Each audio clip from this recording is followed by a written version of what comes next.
I would ask you to direct your questions through me. If you could start by telling me what media outlet you're from and your name. Apologies, I don't know all your names at this stage. Please note that the questions and answers should only be for Louise Tideswell and Stuart Harris at this time.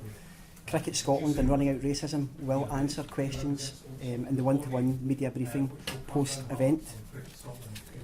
So without any further delay, I will hand you over to Louise Tideswell, Managing Director of Plan for Sport. Scotland, 6 volunteers step down, they will be replaced in full. Let's hear from Louise Tideswell from Plan for Sport. Reviewer. Good morning, everyone. Welcome to the press conference. Thank you for coming. Thank you for wanting to hear the response to the review this morning. My name is Louise Tideswell. I'm the Managing Director of Plan for Sport, and we were commissioned by Sport Scotland to undertake an independent review into racism in Scottish cricket. I'm here today to talk you through the findings and to share with you what we believe are the correct next steps, and no doubt Stuart will also be able to answer some questions around the next steps that we're expecting to see as a result of this review. So here we are today, 25th of July 2022, and we're reporting directly to Sport Scotland on our findings, and we have heard from many people in terms of their experiences of racism and indeed other forms of discrimination. And it's been incredibly difficult for people to share those experiences. We as a review team at Plan for Sport, we absolutely recognise that, and we connect with that, and we've spent a lot of time listening to people's stories. Some of those people have shared stories over multiple hours with the review team, and that's been needed, and that's been vital from the review team's perspective, to be able to hear those stories in detail, to let people relax into that conversation, and to go to places in those conversations that perhaps on some occasion, and one individual stands out for me that spoke to me directly, he'd never even told his wife, he'd never told his family. So sharing those experiences have been incredibly difficult for many people. And that's why we want to place on record our absolute thanks to the bravery of those people who've come forward. We recognise for many how hard that has been. And of course, we also want to thank the hundreds of people who've responded to the independent review via surveys.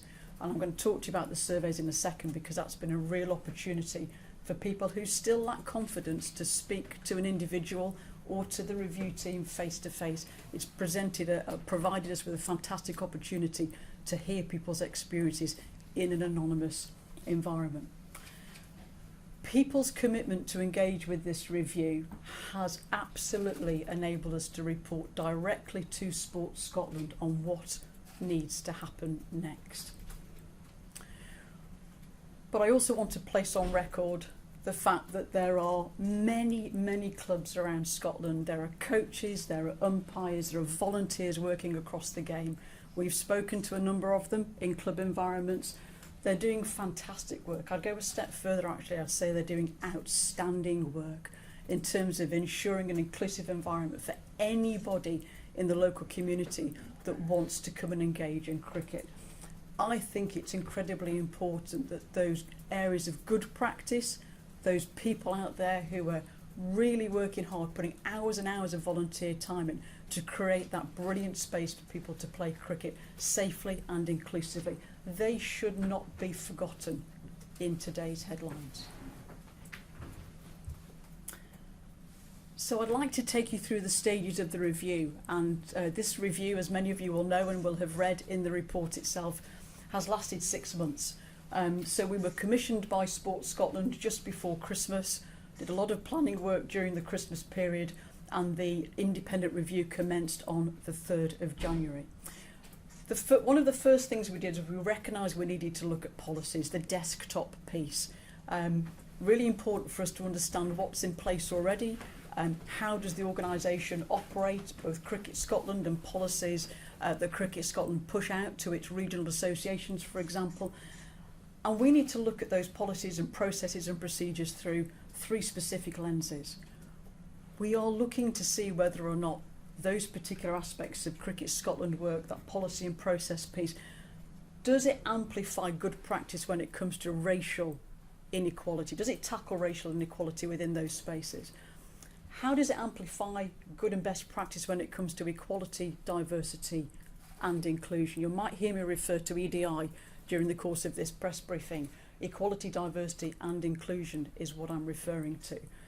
And all those policies and processes good practice in the context of HR, good business practice, good solid foundations from which an organisation is able to operate effectively. So we've looked at Cricket Scotland's policies. We've also looked at the regional associations' policies. I'm sure you'll be familiar with the fact that Cricket Scotland has 5 regional associations that covers the whole jurisdiction of Scotland in terms of managing the game at a regional and local level. So we worked our way through that and have worked our way through that for a number of months to be able to get through all of those policies and procedures that were shared with us. There's another part to our review work, and this is about consultation. This is about an opportunity not only to allow people to speak to the review team, but also to invite people, specific groups of people that we feel have a real opportunity to contribute to these outcomes. So we've invited and interviewed board members and council members during the course of this 6-month window. We've spoken to Cricket Scotland staff members about their experiences. We've also spoken to the Scotland men and the Scotland women's team, and of course we recognise that the Scotland men's team are busy preparing for events later this week. And we've also spoken to the high performance staff, the coaches and all of the colleagues that wrap around the high performance environment. That was important to get a sense check. Policy is one thing. People would tell me it's a piece of paper, Louise. If it's not implemented effectively, what is the point of the policy? And they're absolutely right. So the consultation piece, bringing this to life, was a really important part of our review process. Case management. I would say this was the absolute vital line of inquiry. This presented people out there passionate about the sport to come forward through a confidential means to share their experiences with the independent review team.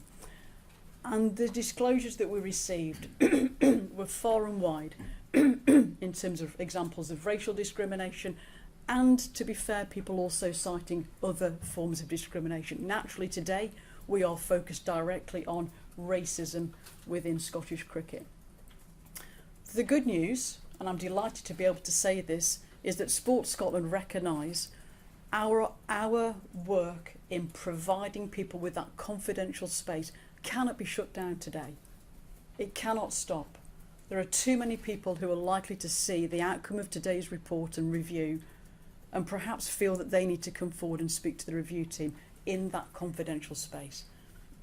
Nothing like that exists within Cricket Scotland at the moment. I'm delighted to say, therefore, that Sport Scotland have agreed that that opportunity to speak to the review team, the Plan for Sport review team, remains open beyond today. And there is no closing date on that. And that's entirely up to Sport Scotland to decide when it will be appropriate to stop that opportunity. Where we have needed to, when we've heard those disclosures and we've needed to make referrals onto an organisation that will investigate, and I just want to be really clear here, we are not investigators. We have heard those stories, created those safe spaces. We believe that we've created an opportunity for people to share their experiences and been incredibly compassionate in listening to those experiences. But there is no doubt that there have been pieces of information and evidence shared with us that need to be passed on to professional organisations who can instigate and undertake investigations. So yes, we have passed information on to be investigated by Police Scotland. Yes, we have passed information on to be investigated by Children First. And we have passed information back into Cricket Scotland to be dealt with by a separate arm, which Stuart's going to talk about in a second, to pick up on poor practice and other referrals in relation to racism and discrimination. So every single piece of information and evidence that has been shared and referred into the Plan for Sport review team If it's needed a referral, we have referred it on to the agencies that can investigate. What we also recognised is that we cannot expect everybody to be willing to come and talk to us, happy to talk to us, want to meet somebody on a Zoom call, unfortunately, which is the way it's had to be over the last 6 months. We absolutely recognise that some people want to contribute to the outcomes of this review anonymously. And that was really important, a really important space. What we've got is an opportunity to do that. We organised, launched an online anonymous review of racism in Scottish cricket. We also pushed out a Getting to Know You survey about a month later. The first survey concentrated very much on people's experiences of racism and if they wanted to share other forms of discrimination in Scottish cricket. The second that you see there, the Getting to Know You survey, was actually about trying to get a sense of the diversity and the profile of people involved in cricket in Scotland. Unfortunately, Cricket Scotland cannot give us accurate data currently on what that profile looks like. So we needed to go and do our own anonymous survey to be able to get a benchmark, a starting point from which actually Cricket Scotland year on year could roll out that survey and be in a position to demonstrate whether they are having and seeing positive impact in the diverse changes of people being involved in the game. What we've also done in terms of people who referred themselves to us that wanted to speak to the review team, we've taken a sample, if you like, of their diversity. And what I can tell you this morning is that there is an incredibly balanced set of data there within those participants. It's around 50% people who are white and 50% people who are non-white who have elected to come and speak directly to the review team. In our opinion, that's good because it doesn't imply there is bias in the findings and bias in the review team recommendations. So here we are today, and we committed to publish the high-level outcomes through Sport Scotland. We committed to give the information to Sport Scotland. Late July, we're here today to be able to share what we believe needs to happen next. I wanted to share some numbers with you before we go into the final recommendations, if I may. And I recognise and appreciate that people will have seen these numbers within the overall report. But we've had almost 1,000 direct engagements in the independent review from across the whole of cricket. Direct engagements. That might be Louise Tideswell contributing on 3 different occasions to this independent review, or it might be one person contributing once. But we've had 1,000 direct engagements. What we have had is 68 individual referrals, 68 examples and experiences that have related to referrals, of which 31 of those are allegations that relate to racism against 15 people, 1 regional association and 2 clubs. What we've also picked up through the data and through the surveys, the 3 surveys, is that actually anonymously 122 people were willing to share with us that they had experienced discrimination on the grounds of race, and that 49 people had also experienced discrimination on the grounds of religion and belief. Now that's anonymous data, so we can't track that back to people's individual names. We can only track the referrals, which I'm speaking about there, the 31 allegations. But what's particularly interesting from the review team's perspective is that's a lot of people who are saying that they have experienced and witnessed discrimination playing the game over however long they've been involved in cricket. So again, more review in numbers. 171 direct participants have come to speak to us or have been invited to speak to us. Some of those include former players and former staff of Cricket Scotland, which has been very helpful because that gives us some backstory, some background context to people who've perhaps worked for the organisation 2, 3, 4, 5, even 6 years and longer. We've spoken to all 5 regional associations and 30 clubs, a geographical spread across the whole of Scotland, to get a real nice perspective on examples of racism, experiences of racism, how those organisations, regional associations and clubs manage incidents of racism effectively.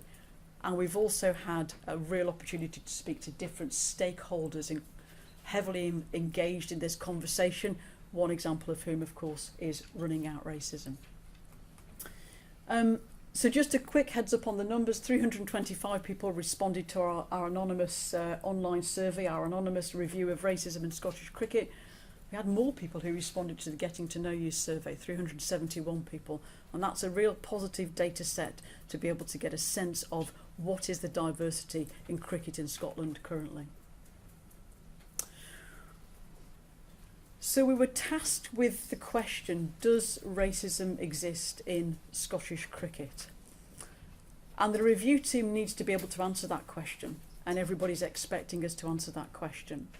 And so where the review team needed to go to is what is the cornerstone of institutional racism by way of definition? And so we've elected to choose and take with us the Macpherson definition of institutional racism, and you can see it here. It's the collective failure of an organisation to provide an appropriate and professional service to people because of their colour, culture or ethnic origin. It can be seen or detected in processes, attitudes and behaviours, really important point, which amount to discrimination through unwitting prejudice, ignorance, thoughtlessness and racist stereotyping, which disadvantages, the phraseology here is minority ethnic people. So that was the review starting point. High level definition, what is institutional racism? We've been tasked with answering the question, does racism exist in Scottish cricket? And what we needed to do, because there is no framework that would allow us to map all of the feedback that we got from those multiple sources I've shared with you this morning. No framework that allowed us to map across to be able to answer that question directly. So what we've done, excuse me, is alongside that umbrella phraseology and that umbrella definition rather from Macpherson, what we have done is we have developed our own plan for sport framework of indicators of institutional racism. And that has been driven by data, insight, research. All of the sources are in the report. You'll be able to refer directly to those should you choose to and should you need to. What's come out of that is 31 specific indicators. Now I'll give you a couple of examples. For example, what would good look like in an organisation? We feel good would be that leadership clearly leads on and is accountable for tackling racism. We'd be looking to see that there is transparency and it's evidence in decision making at all levels. We'd also be looking to see that people from ethnically and culturally diverse communities are in positions of authority, decision making and leadership. That's 3 of 31, and I respect the fact that everybody's got the report so you can see the 31 in detail. So we've got the umbrella Macpherson definition, we've got those 31 indicators that sit underneath. And so having pulled together all of the evidence that we've heard, we have assessed and reviewed everything that has been shared with us. And we have mapped that against what we are referring to as the plan for sport indicators of institutional racism, those 31 separate, if you like, elements that sit under that overarching definition. Cricket Scotland has failed in 29 of those 31 indicators. So the review would conclude that the processes, attitudes and behaviours of Cricket Scotland meet the Macpherson definition of institutional racism. We are also mindful that there is, as we sit and stand here today, referrals in the system that need to be concluded, that need to be investigated. And subject to their outcome, this may lead us, and I emphasise the word may, this may lead us to conclude that institutional racism exists in other areas of the game. But let me be clear, we are not saying that today. We are reporting today around Cricket Scotland and the fact that it fails to meet 29 of those 31 plan for sport indicators. So we have 3 key recommendations. The first one, of which there is a number of bullet points underneath, and you'll have seen that in the report. Cricket Scotland is immediately placed into special measures by Sport Scotland. Plan for Sport cannot do that. We are reporting our findings to Sport Scotland. Sport Scotland will choose what to do with those findings, of course, but our recommendation is that Cricket Scotland is placed into special measures immediately. Our second recommendation is that the Western District Cricket Union, one of those 5 regional associations that I referred to earlier in the briefing, is also placed in special measures. They have to be placed in special measures by Cricket Scotland with immediate effect. And our final recommendation is that Cricket Scotland addresses the backlog in the referrals that have been generated as a result of this review. And my final slide is about where do we want to be? What does the future look like for Cricket Scotland? And I think it's really important that whilst the review sets out some challenging targets and expectations based on the evidence and based on the data that we've heard and witnessed, we also need to be able to paint a picture of what good looks like in the future. We also need to be able to lead Cricket Scotland to think about how can we be good? What progress can we make? What do we need to look like in order to not be defined as institutionally racist based on the Macpherson definition? And so we're giving you 7 key long-term outcomes. What does good look like? Incidents of racism are managed effectively. There's effective governance on anti-racism and EDI. There is visible leadership on anti-racism and EDI. And there's a diverse workforce. This is what good looks like. There's an inclusive culture within the organisation and within the sport, and inclusive delivery as well. And finally, we recognise that has to extend across all areas of cricket, so there is more diversity in high performance cricket. So we hope that with those short-term immediate actions and those long-term recommendations, and I can't give you a timeline on how long it might take for any organisation to achieve long-term outcomes, but we hope that we have set in place a journey that if Cricket Scotland, with the support of Sport Scotland, are willing to take, they absolutely one day will be recognised as an anti-racist organisation. Thank you. Louise, James Matthews from Sky News. Good. Can I ask, can you just clarify what has been reported to Police Scotland? How many individuals, how many allegations, and for what? Yeah, we're not able to at this time confirm any detail around that particular referral. You'd respect that's a confidential referral. James, questions are at the end of the presentation, if it's okay.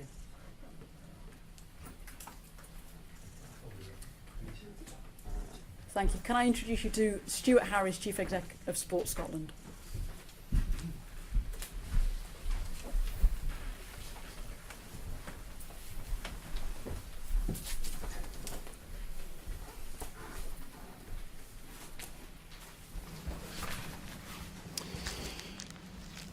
Louise, thank you very much for that presentation.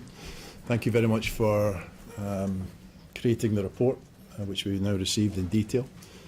Thank you also to you and your team for giving us a high-level preview of the recommendations that we will implement.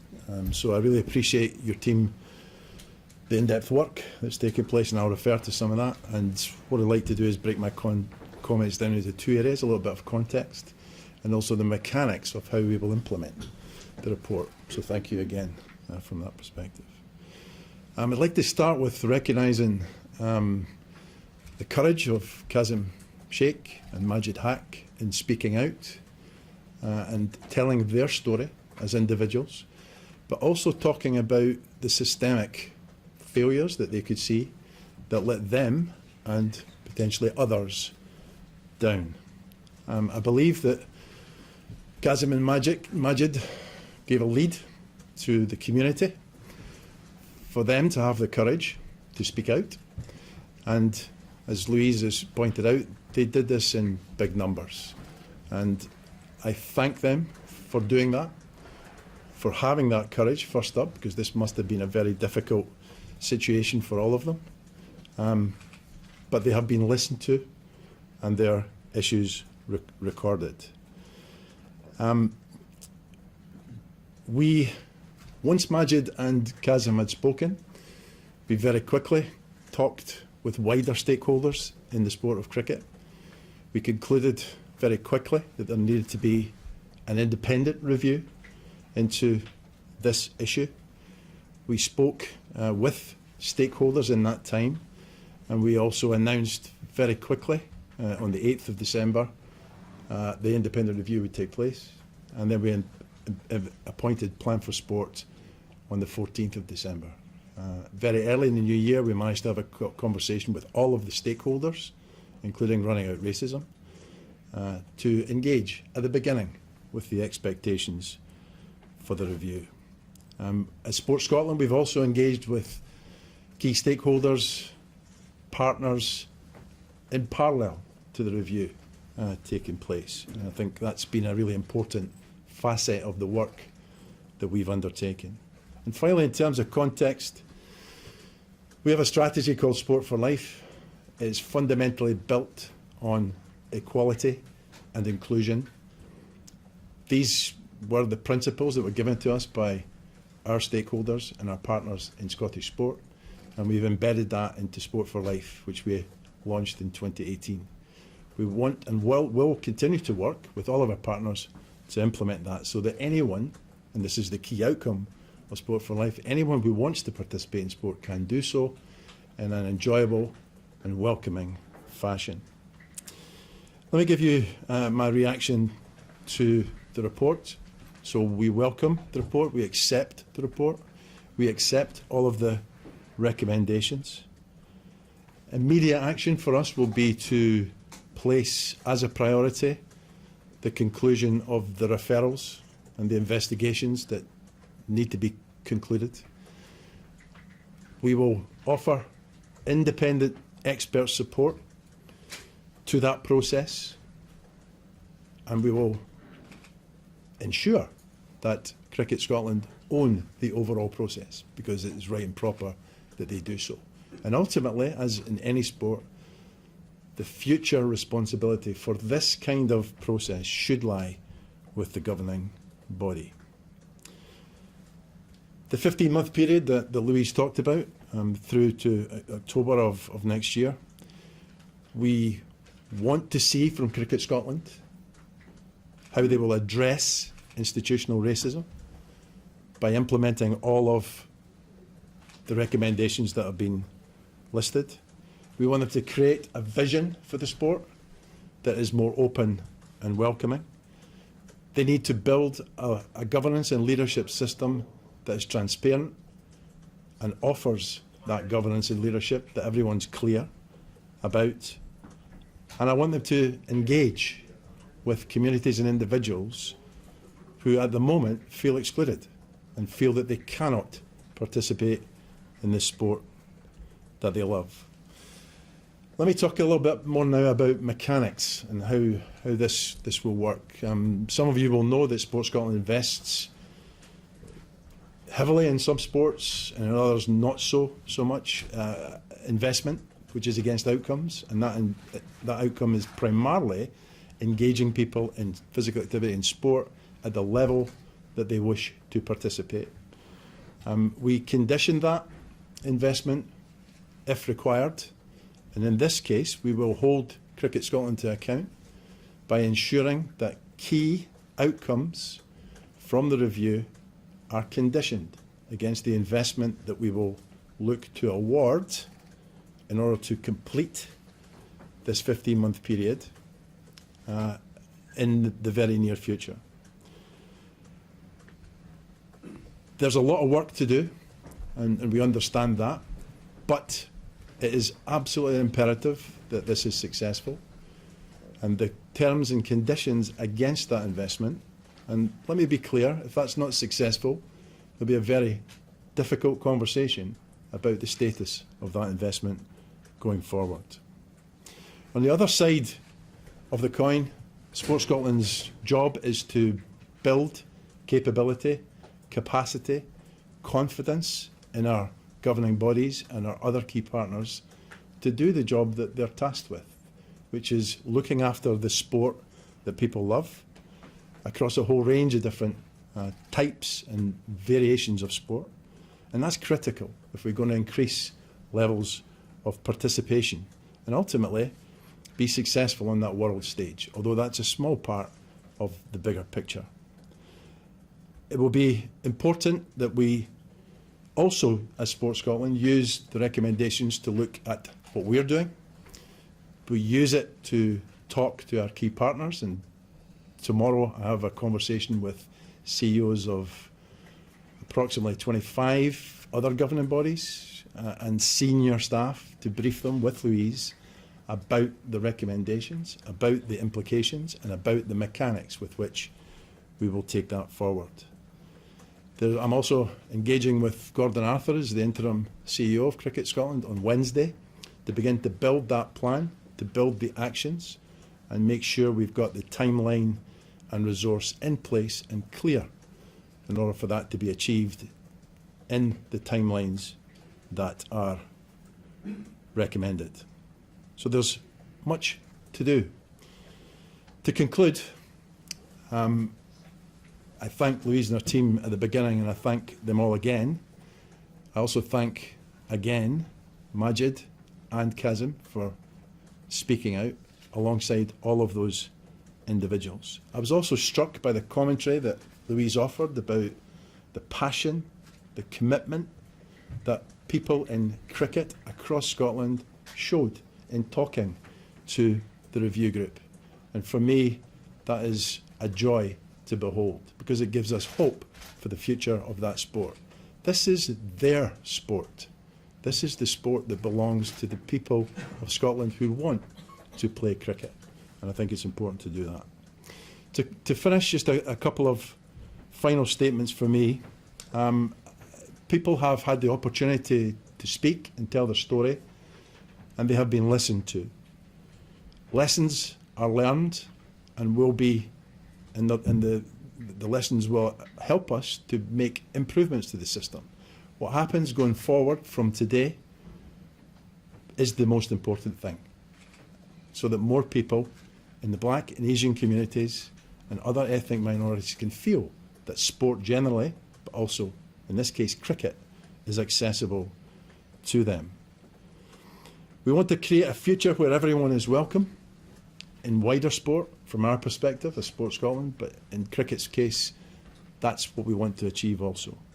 And lastly, there is, in our view, no place for racism of any sort in sport or society.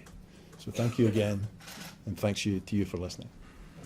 Stuart, James Matthews from Sky News. Can I ask, a lot of Majid Hassan Sheikh Anwar, he says this is a flawed report because it doesn't name individuals. It could go further and name the people responsible for racism. Do you think that is a flaw? And he also says that Majid Hassan Sheikh deserves an apology from Cricket Scotland. Do you think Cricket Scotland should apologise directly to the two men, and would you apologise directly to them? James, I'm very clear that the referral process has to run its course. I think it would be premature to guess what that's going to say. I think it's important that the expert resource that we put in place are able to do that job, and that Cricket Scotland are then able to own the outcome and be very clear about what they do about it. So I would like to leave it at that for now, because I think this has been an important piece of work. People are trusting of the process, and I would like that to continue.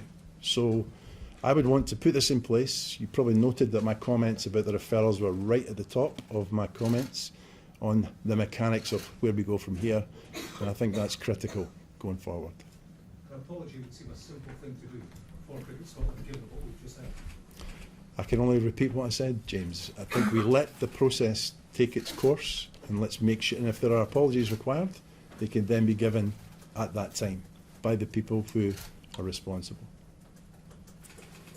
Ollie Dickinson from STV. Stuart, you talk about holding Cricket Scotland to account, but many would argue that this is, you know, after the review has happened. You were the National Agency for Sport. This was happening directly under your nose. How was this allowed to happen?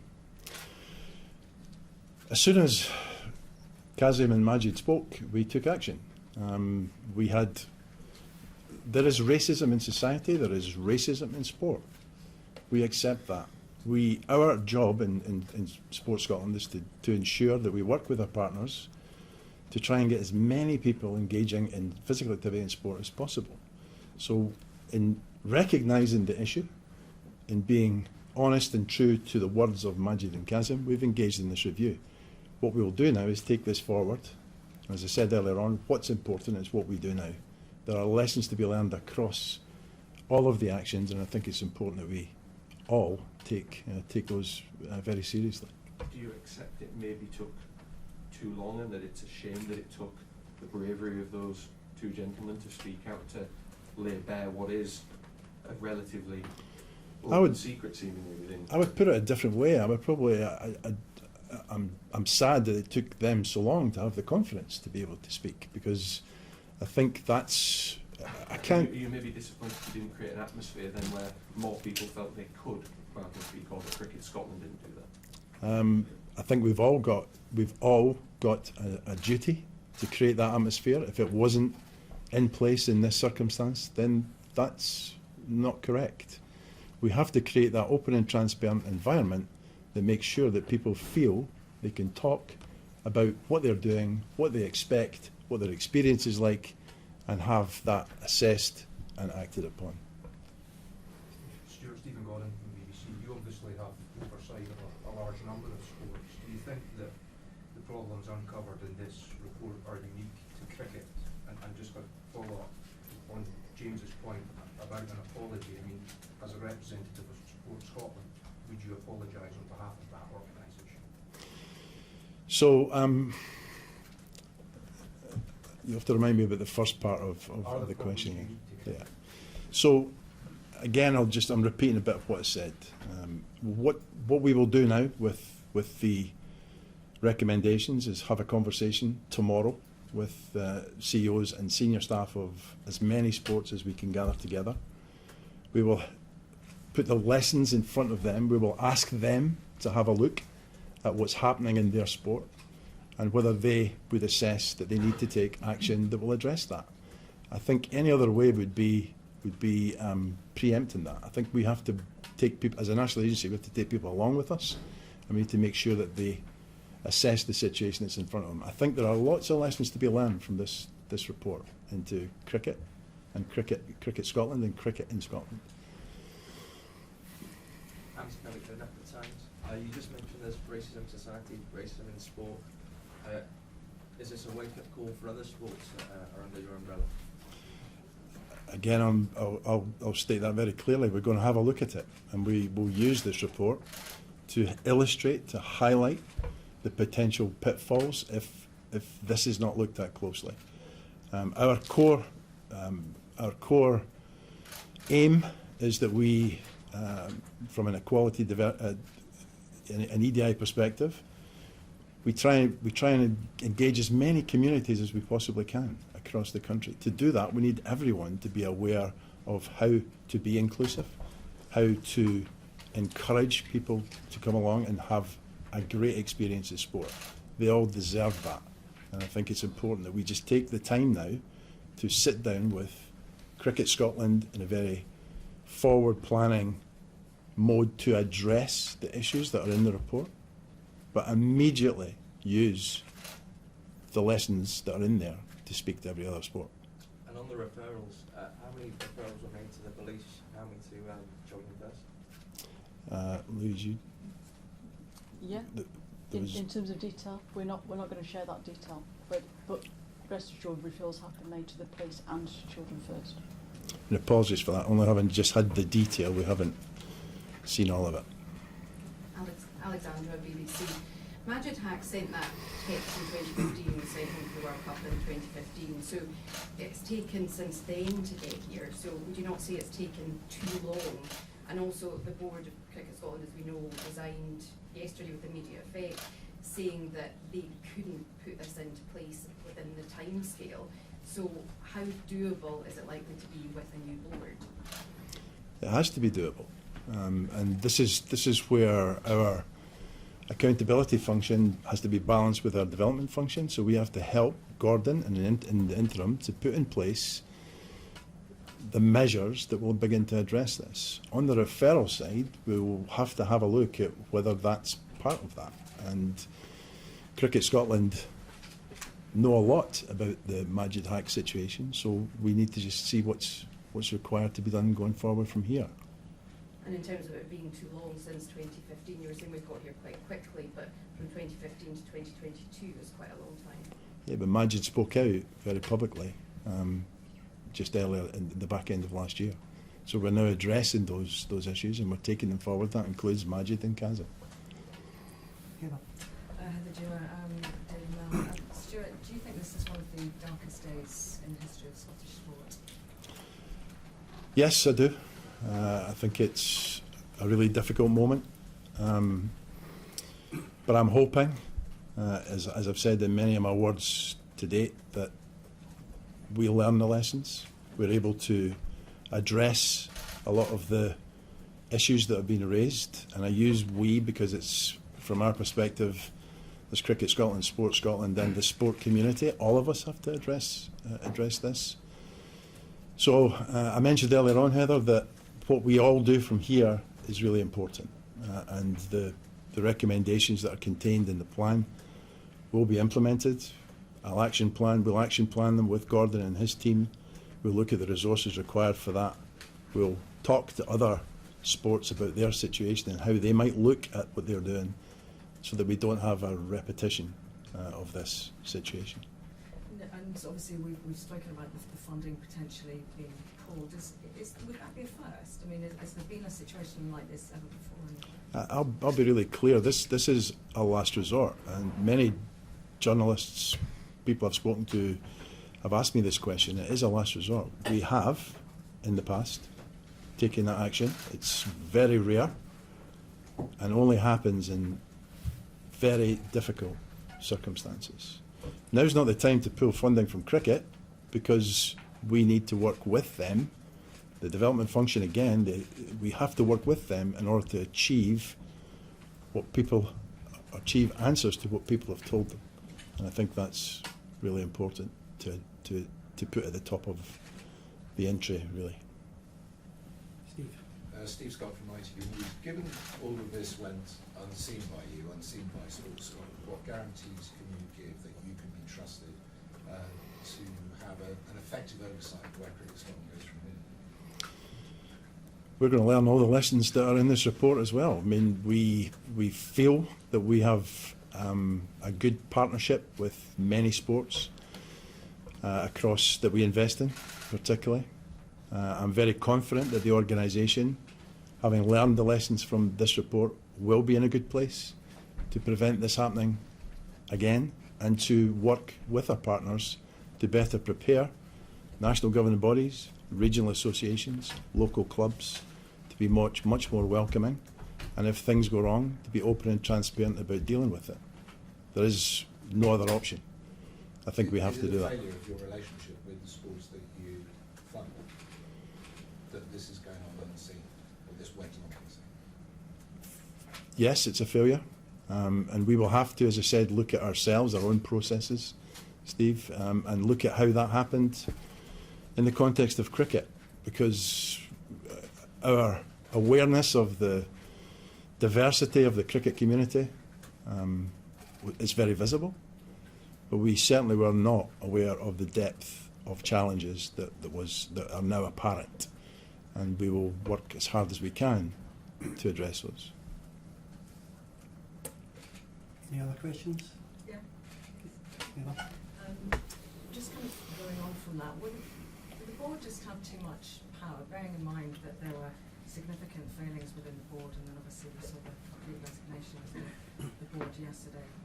Does that governance of cricket have to be sorted out as well? I mean, I'd also like to ask you about something that Amar said yesterday about Majid and Kasim Sheikh, but the CEO was an issue at Cricket Scotland as well. So you must have known, there must have been an awareness of what was going on to some degree before this was revealed, or certainly Majid and Kasim Sheikh spoke about institutional racism.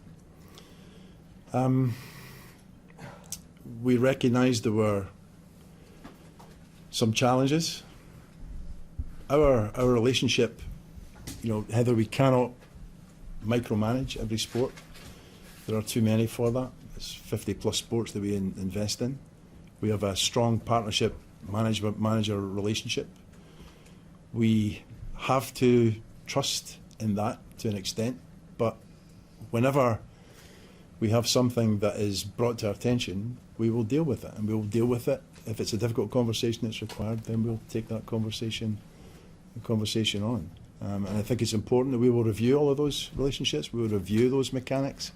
We'll look at the audits that we put in place that should have potentially looked at this and brought it to our attention. And I make an absolute commitment to that. Just going back then to the comments from Amar Anwar, he said yesterday that he would like to see Kasim Sheikh and Majid potentially going on to the board when it's created. What would your response be to that? Well, maybe a slightly wider answer to that. I think we need people from the community that contributed to the review to be part of the future. We need all communities involved in the game to be part of the leadership and governance of the sport, and that's a general comment across the board. I've spoken to Kasim a number of times personally. I think he's got a lot to offer, but many other people will as well. So you would be pushing at an open door with me if it was my decision, but unfortunately it's not my decision. But I do think, as I've said earlier on, the communities need representation. They need to be able to be part of the leadership of that sport, and they need to be able to talk openly and freely as part of that process. How is the culture of bullying going to be resolved? It's mentioned in the report. Is that considered a closed book after Gus Mackay's resignation? Or is that something that still needs to be looked at, and you think is more than just an issue at the top of the organisation? Again, let me be clear, there's not such a thing as a closed book. As far as I'm concerned, there have been a number of issues around leadership that were unsatisfactory, actions being taken, and we move on. One of my colleagues, John Lunn, spent 3 or 4 months working with Cricket Scotland. He spent the majority of his time trying to repair and rebuild the confidence of the staff. That's another job that we take on willingly. But again, just to reiterate, there's no such a thing as a closed book. We'll work with the staff to rebuild confidence. We will ensure with Gordon and his team that a new culture is built that does not have that element to it, which is completely unsavoury and unsatisfactory. So from my perspective, I probably can't answer that any more strongly than that. We need to deal with it. Is it just an issue at the top of the organisation, I think, that you believe it is? I don't have that detail, but for me, and this is a generalism, when you have issues around culture, a huge responsibility sits at the governance and top echelons of leadership. Louise, just one more. You obviously set out the 31 areas for the test for institutional racism. Were you surprised when an organisation fails on 29 of those and essentially fails on the other 2 as well? I was very surprised. Yeah, I was very surprised, and we developed those indicators separately to the consultation so that didn't muddy the waters, if you like, of the conversations that we were having with people. We weren't going seeking information that would back up those indicators. The whole process was completely separated through the independent review. I was very surprised to hit 29 of the 31 is significant, and is why our recommendation is that Sport Scotland put Cricket Scotland straight into special measures. And just finally, Stuart, Louise has obviously carried out this review into Cricket Scotland specifically. Given the concerns that have been mentioned here and that you've acknowledged about relationships with other sports that you look after, would you invite her to put those same 31 tests to any other organisations under the Sport Scotland umbrella to give people a peace of mind across Sport Scotland that the organisation is doing everything it can?